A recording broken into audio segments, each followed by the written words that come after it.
À Puebla, le 26 décembre 2023. Salut Eugénie.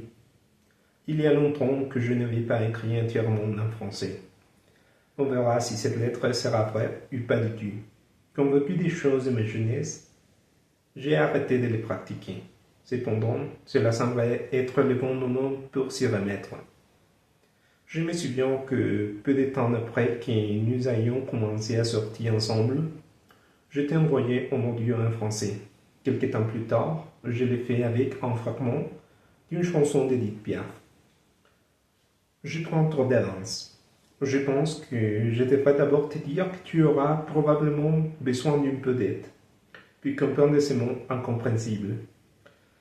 Tu dois te demander à quoi penser Alain quand il m'a envoyé ça. Eh bien, c'est ma dernière surprise de l'année. À propos, cette lettre est accompagnée d'autre chose. J'imagine que la première réaction que tu auras, il sera d'essayer de traduire ce que tu vois.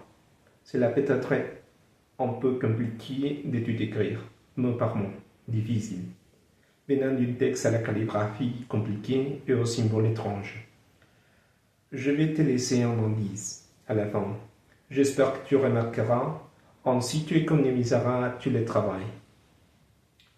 J'aimerais voir ton visage quand tu le recevras et le liras, quand tu essaieras de déchiffrer les mots. Mieux encore, lorsque tu prends en compte le fait que c'est écrit dans une autre langue. Ces petits moments de réalisation où l'attendu devient inattendu. Quand on s'attendait à découvrir les contenus, mais on se rend compte que les règles de communication ont changé pour cette occasion. J'aimerais vraiment voir ton expression. Tu m'inspirais à revenir à ce qui restait dans son voyage et que j'avais commencé à oublier. Je crois que je te l'ai déjà dit, mais sinon je le répète. La dernière fois que j'ai écrit un texte aussi élaboré en français, c'était mon email de démission pour mon doctorat en France. Il a été adressé à mes conseillers. Aujourd'hui, il existe une raison plus valable. Cela a été une année très ronde.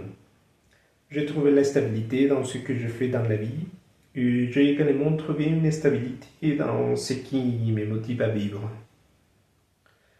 J'ai également arrêté de faire beaucoup de choses, comme je l'ai déjà mentionné. Mais je suis content d'avoir eu la cohérence de te donner au moins une lettre par mois. Tu m'as donné la discipline dont je suis en besoin. Et je suis sûr que tu me la donneras pour bien d'autres choses.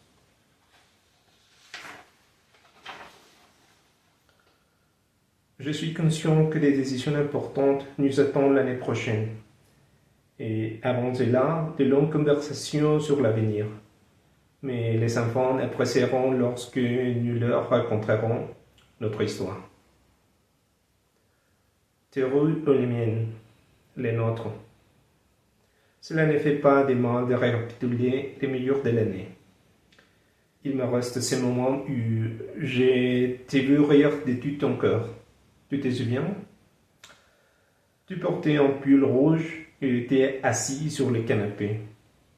Tu as fait un effort pour te contrôler en croisant les bras, mais ta joie t'a envahi. Je ne me souviens pas pourquoi tu riais, mais c'est bien que ce souvenir soit resté dans l'album. Mention spéciale de première fille que nous avons vue. Nous ne sommes pas si distraits. Maintenant, nous devions regarder une série entière, commencer par quelque chose de court. Tu sais de quoi nous avons besoin? Rentrer tard et donner une mauvaise excuse pour avoir apprécié les moments. Je ne sais pas qui serait dans la pire situation. Je pense aux deux. Ils ne te laisseraient plus sortis et nous ne pourrons plus nous voir. Mieux vaut continuer à dire que nous nous sommes bien comportés. Eh bien, je ne vais pas te compliquer la lecture, même si tu ne le sais pas pour le moment. Je me demande si tu vas me demander, tu vas les traduire ou m'écouter les lire. Nous allons les découvrir. Joyeux Noël et bonne année. Jenny, bonne journée. Alain.